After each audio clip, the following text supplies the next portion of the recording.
Cilat janë aspektet e jetës ku kërkohet drejtësi? Ne jemi mësuar zakonisht të flasim për drejtësinë nga një qeveritar, drejtësi nga një gjykatës, drejtësi që duhet të ushtrohet nga një ministër, një punonjës, domethënë funksionar i lartë.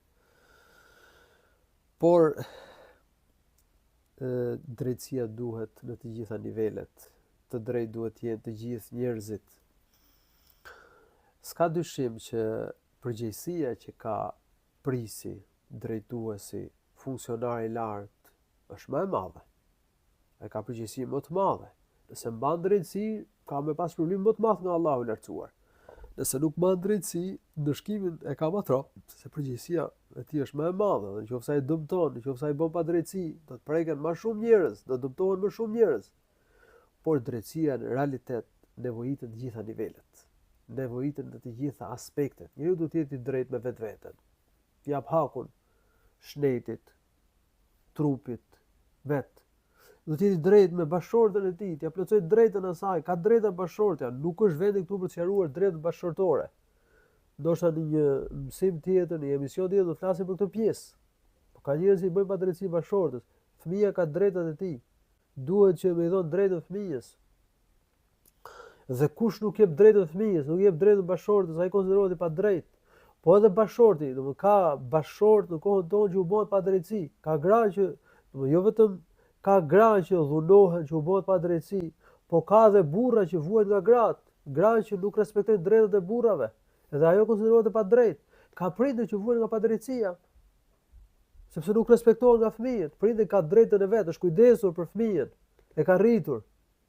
Ai meriton respekt, meriton mirënjohje. Duhet t'ia njohim të drejtën. Është e drejtë që ka caktuar Allahu në Kur'an, e ka bërë profeti në hadithe.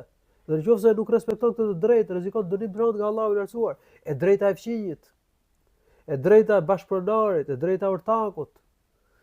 Duhet të jemi të drejtë dhe në marrëdhënie, në shit blerje, kontrata. Allahu i lartësuar ka ndëshkuar një popull për shkak se ndër të tjera ata masin dhe peshonin me hile. Ata bënin padrejtësi. Sot është shumë e përhapur hilja në marrëdhënie tregtare. Vështirë të gjesh një tregtar që tregon metët e mallit, që tregon nëse malli është origjinal apo jo. Që djesh, domethënë që ta thotë diçka saktë, që ta jep masën dhe peshën ashtu siç duhet. Po padrejtësia është përhapur në një nivel shumë të rëndë, domethënë ka biznese të mëdha që bëjnë padrejtësi. Që po të vihen në peshë, produktet e tyre që janë të amballazhuara, rezultojnë me mangësi, me tmeta, me shumë probleme. Po ka smundje që përhapet për shkak se ilaçet që vendosen. Për shkak se, domethënë, ilaçet që përdoren edhe në fushën e bujqësisë nuk respektojnë parametrat e caktuara. Pa ka probleme të mëdha. Padrejtësia është rrirë në shumë nivele. Ne duhet si shoqëri të përpiqemi të vendosim drejtësinë. Në qoftë se unë do të jemi i drejtë me vetveten, me fëmijët, me bashkëshorten, do përpiqem që të respektoj të drejtat. Atëherë le të shpresojmë që do të përmirësohet shoqëria, do të kemi një qeveritar të drejtë, do ketë gjykatës të drejtë, do ketë funksionar të drejtë.